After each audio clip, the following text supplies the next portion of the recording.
Hej, jeg hedder Søren Kils Olsen, og jeg er kandidat for SF til folketingsvalget. Det er jo et fantastisk vigtigt valg, vi står overfor.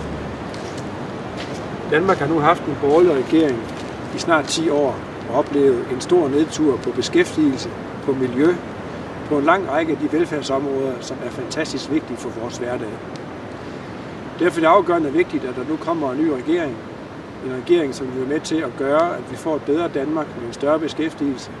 Vi får orden i økonomien igen, og vi tager vare på vores miljø og vores velfærd. Det vil jeg gerne arbejde for.